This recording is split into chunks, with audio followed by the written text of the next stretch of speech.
முந்தி பிறந்தவளே, மொழிக்கெல்லாம் தலைமகளே, கவிஞர்கள் சிந்தனை வான் மீது சிறகடித்து பரப்பவளே, சந்தன பொய்கையிலே சதுராடி நிற்பவளே, சென்னை நந்தனம் பேராசிரியர் உன் நல்லடியை வணங்குகிறேன். வணக்கம். வெல்லும் மோகன், வெல்லும் மோகன், தமிழ் சொல்லெடுத்து விளையாடும் மோகன், எல்லையில்லா வெற்றிகளை பதித்த மோகன், பைந்தமிழால் உயர்ந்த மோகன், பாசமோகன், நேசமோகன், இன்று நெடுநேரம் அமர்ந்திருக்கும் மோகன், அன்பு மோகன், அறிவு மோகன், அன்பு சகோதரன் அமைச்சர் ராஜ்மோகன் அவர்களுக்கு பல்லாண்டு வாழ்க. உங்கள் எளிமையை கண்டு எல்லோரும் பாராட்டினார்கள், நாங்கள் புலமையை கண்டு பாராட்டுகிறோம். இந்த இடத்திலே அன்பு தங்கை, அறிவு கங்கை, சூப்பர் ஸ்டார் பெற்றெடுத்த செல்ல மகள் வந்து உட்கார்ந்திருப்பது இன்னும் சிறப்பு. நல்ல பலத்த கரவொலி கொடுங்க. ஏன்னா பெரிய பொற்காலம் படைத்த ஒரு கலைஞன், பாடலாசிரியரே வியக்க வைத்த ஒரு வெற்றிக்குமார், வீரகுமார், கைகட்டி இருக்கும் உதயகுமார். எனக்கு ரொம்ப சந்தோஷமாக இருக்கிறது. அங்கே வெற்றியை தரியா, இங்கே வெற்றியை தரியார் என்று எனக்கு முன்பு பேசிய ரவி மரியா அவர்கள் அங்கே உட்கார்ந்திருக்கிறார். நானாம் தமிழ் பேராசிரியர், குறைந்த நேரம்தான் பேசுவேன், 1 மணி நேரம். இத்தோடு முடிக்கிறேன். நன்றி, வணக்கம்.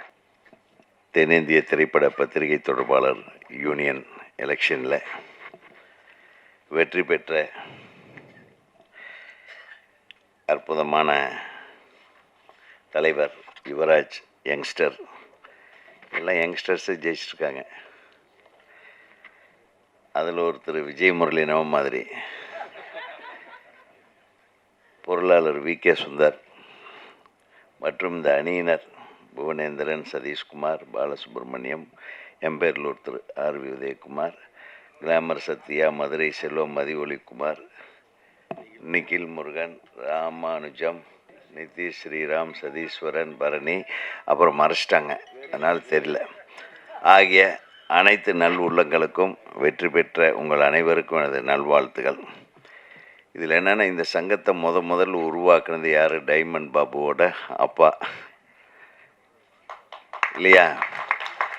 அதுக்காகவே ஒரு கௌரவ தலைவராக டைமண்ட் பாபு அவர்களையும் அப்புறம் சுரேஷ் சந்திரா அவர்களையும் நீங்கள் போட்டது வந்து ரொம்ப மிக சிறப்பான விஷயம். ஏன்னா எல்லாரையும் இணைத்து எல்லாரையும் அணைத்து செல்வது தான் ஒரு நல்ல தலைமை பண்புக்கு அழகு. அதை நீங்கள் செஞ்சுருக்கீங்க. அதே உங்களுக்கு மிகப்பெரிய வெற்றி. ரவி மரியா சொன்ன மாதிரி இருக்கிற எல்லா மெம்பர்களுக்கும் இன்றைக்கி விருது கொடுத்துட்டீங்க, எல்லாத்தையும் நீங்கள் வந்து கௌரவிச்சிருக்கீங்கன்றது ரொம்ப சிறப்பு. இப்படி தான் இருக்கணும் சங்கம்னா. எந்த போட்டியும் பொறாமையும் இல்லாமல், எந்த ஒரு பாகுபாடும் இல்லாமல் ஒரு எடுத்த ஒரு திரைப்படத்தை மக்களிடம் கொண்டு போய் சேர்ப்பதற்காக உழைக்கிற உங்களுக்கு எனது உளமார்ந்த வாழ்த்துகள், நன்றி. ஏன்னா திரையுலகம் உள்ளவரை உங்களுக்கு நன்றி செலுத்தி கொண்டே இருக்கும். ஏன்னா நீங்கள் எப்படி கடைசி வரையிலும் சில கம்பெனி காசே கொடுக்க மாட்டாங்க, அதை மட்டும் நீங்கள் வெளியவே சொல்ல மாட்டீங்க. வெளியே சொன்னால் கேவலமாயிடும் அப்படின்னு அடுத்தவனுக்கு வர்றதையும் கெடுத்து விட்டுறக்கூடாதுன்ட்டு மனசுக்குள்ளேயே வச்சுருப்பீங்க. போகிறவெல்லாம் திட்டுவான், எனக்கு தெரியும். உங்களுக்கும் எனக்கும் உள்ள தொடர்பு தான், வேறு ஒன்றும் இல்லை. ஆனால் நான் கொடுக்காம விட்டதில்லை, எங்கள் கம்பெனிலாம் கொடுக்காம.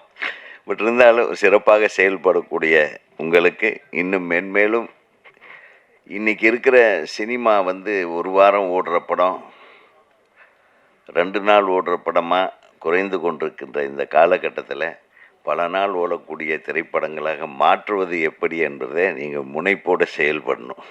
உங்கள் கையில் தான் இருக்குது.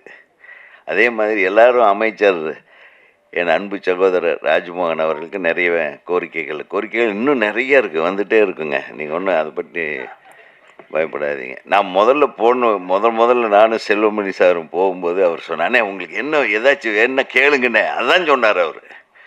அதனால் செய்கிற மனப்பான்மை இருக்கிற தலைவன் இருக்கிற வரையில் நம்ம கேட்காமையே செய்வாங்க. நம்ம கேட்டாலும் அதை பற்றி கவலைப்பட மாட்டாங்க. நீங்கள் கேட்காமையே நாங்கள் செய்வோன்ற தலைமை இன்னைக்கு தமிழகத்தை ஆண்டு கொண்டிருக்கிறது. அன்பு சகோதரர், நான் தான் சொன்னேன், நான் ஒரு சின்ன விஷயத்தை சொல்கிறேன். நானும் எத்தனையோ முதல்வர்களை பார்த்துட்டேன், போய் பார்த்துருக்குறோம், க்யூவில் நின்று பார்த்துருக்கோம், பார்க்க முடியாமையும் வந்திருக்கோம். ஆனால் திரு ஜோசப் விஜய் அவர்களை பார்க்கும்போது எனக்கு முதல்வராக பார்க்கும்போது என்னால் பேச முடியல.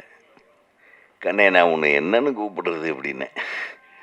உண்மையிலுமே நான் உன்னை என்ன முதல்வர்னு கூப்பிடுறதா, ஐயான்னு கூப்பிடுறதா? அவர் இளம் வயதினராக இருக்கும்போது இருந்து எனக்கு தெரியும் என்னன்னு கண்ணே கூப்பிடுறது அப்படின்னு. இப்போ சொன்னீங்க பாரு கண்ணேன்னு, அப்படி தானே, நான் உங்கள் கண்ணு தானே, என்னை கண்ணனே கூப்பிடுங்கன்னு சொன்ன ஒரே முதல்வர் இன்றைய எளிமையான நமது முதல்வர். உண்மையிலுமே நான் அப்படியே கண் கலங்கிட்டேன். யாருங்க அப்படி சொல்லுவான்? எல்லாரும் கேட்டாங்க, என்னங்க அதிமுக விட்டு இங்கே வந்துட்டீங்கன்னாங்க. எங்கள் குடும்பத்துக்கு வந்திருக்கிறேன்னு சொன்னேன், அவ்வளோதான். ஜோசப் விஜய் அவர்கள் நமது குடும்பம், அவ்வளோதான். அவர் கூட நம்ம நிற்காம வேற எவையா நிற்பான்? நம்ம எல்லாரும் நிற்கணும். அவர் 41 பேரை பலி கொடுத்துட்டு பரிதவிச்சுக்கிட்டு இருந்த காலம், அடுத்த நாளே இதே இடத்துல இதே அரங்கத்தில் அவர் மீது எத்தனையோ குற்றச்சாட்டுகள் பறந்து கொண்டிருக்கிறது. அப்பவும் நான் சொன்னேன், இந்த திரையுலகம் மட்டுமில்லை, நான் மட்டுமில்லை, அனைவரும் திரு ஜோசப் விஜய் அவர்களுடன் தான் நிற்க வேண்டும், அதுதான் நம்மளது கடமை என்று சொன்னேன். ஸோ இறைவன் சும்மா விடலை. 2 வருஷத்தில் ஒரு கட்சி ஆரம்பித்து அது ஆட்சியை பிடித்த ஒரு சரித்திரத்தை உருவாக்கி மக்களிடத்திலே இப்படி ஒரு பேர். கோயம்புத்தூர்லேருந்து ஒருத்தர் ஃபோன் பண்ணுறாரு, பிரதர் நம்ம வருஷம் ஸ்கூலுக்கு பணம் கட்டுவோம்ல மாமூல், அது இல்லை பிரதர், எனக்கு ஃபோன் வருது, வீட்டுக்கு வருது ஃபோனு, நீங்கள் பர்மிஷன் உங்களுக்கு ரெடி, வாங்கிட்டு போங்கன்னு. அந்த மாதிரி துறைக்கு ஒரு அமைச்சர் நமது துறையிலிருந்து வந்திருக்கிறாருன்னா ராஜ்மோகன் அவர்களுக்கு வாழ்த்துகள். ஏன்னா படிக்கிற குழந்தைங்க படிக்கிற ஒரு பள்ளிக்கூடத்துக்கு லஞ்சம் வாங்குகிற கவர்மெண்ட் உலகத்தில் இருந்திருக்குன்னா அதுக்காக நம்ம வெட்கப்படணுமே தவிர, இன்றைக்கி அந்த நிலைமை மாறி ஒரு இண்டஸ்ட்ரியலிஸ்ட்டு ஃபோன் பண்ணுறான், ஒரு பில்டர் ஃபோன் பண்ணுறான், அண்ணே 5 பைசா செலவு இல்லாமல் எனக்கு பிளான் ஓகே ஆகிடுச்சுண்ணே. எப்பேற்பட்ட விஷயம்! உண்மை இது இன்னும் சிறப்பாக நடைபெற்று கொண்டே இருக்கும். அதற்கு ராஜ்மோகனை போன்ற மிகச்சிறந்த சிந்தனையாளர்கள், அவங்க அவர் அவ்வளவு கடினமான உழைச்சிக்கிட்டு இருக்காரு. அவருக்கு கொடுத்துருக்கிற துறைகளை பாருங்கள். கல்வித்துறை இது சாதாரணமான விஷயம் அல்ல. எவ்வளவு கண்ணும் கருத்துமாக இருந்து பார்க்க வேண்டிய ஒரு துறை. ஒவ்வொரு துறையிலும் முதலமைச்சரை இப்போ எடுத்துக்கிட்டிங்கன்னா, காலையில் அவர் எந்திரிச்சு என்ன பண்ணுறாருன்னு தெரில பாவம். 6 மணிக்கு உட்காந்து என்னென்ன துறையில் என்னென்ன நடக்குது, என்னென்ன நடக்கணும், என்னென்ன அநியாயங்கள் நடந்தது, எதை சரிப்படுத்தணும், இதுக்கு எத்தனை பொருட்செலவாக நம்ம எக்கானமி என்ன, இத்தனையும் திங்க் பண்ணிட்டு இருக்கிற ஒரு முதலமைச்சர் இருக்கிறாருன்னா அது திரு ஜோசப் விஜய் அவர்கள் மட்டும்தான். நமது மாண்புமிகு முதல்வர் அவர்கள் கண்ணுறக்கம் இல்லாமல் பணி செய்து கொண்டிருக்கிறார் என்பது மட்டும் நமக்கு புரிகிறது. ஏன்னா எனக்கு தெரியும் கவர்மெண்ட்டில் என்னென்ன ஒவ்வொரு துறையிலும் என்னென்ன பிரச்சனைகள் இருக்குன்னு எங்களுக்கு தெரியும். அத்தனை மீறி ஒரு அற்புதமான ஆட்சியை கொடுத்து கொண்டிருக்கிற இந்த அரசுக்கும், அதில் ஒரு அங்கமாக இருந்து அற்புதமாக செயலாற்றி கொண்டிருக்கும் நமது அமைச்சர் ராஜ்மோகன் அவர்களுக்கும் நான் மனமார்ந்த நன்றியையும் வாழ்த்துக்களையும் தெரிவித்துக் கொள்கிறேன். ஏன்னா இந்த இடத்துல நாம் நம்மளுக்கு அது வேணும், இது அவங்களுக்கு தெரியும் நம்மளுக்கு என்ன வேணும்னு. இன்றைக்கி எல்லாம் தியேட்டரில் ஒரு ஷோ தான் ஓட்டுறாங்க. அட்லீஸ்ட் எந்த சின்ன படமாக இருந்தாலும் ஒரு 4 ஷோ ஓட்ட சொல்லணும். அது உங்களால் முடியும். ஒரு ஷோவோட ஒரு படத்தை கொலை பண்ணுறாங்க பாருங்கள், அதை மாற்றணும். அதுதான் மெயின்.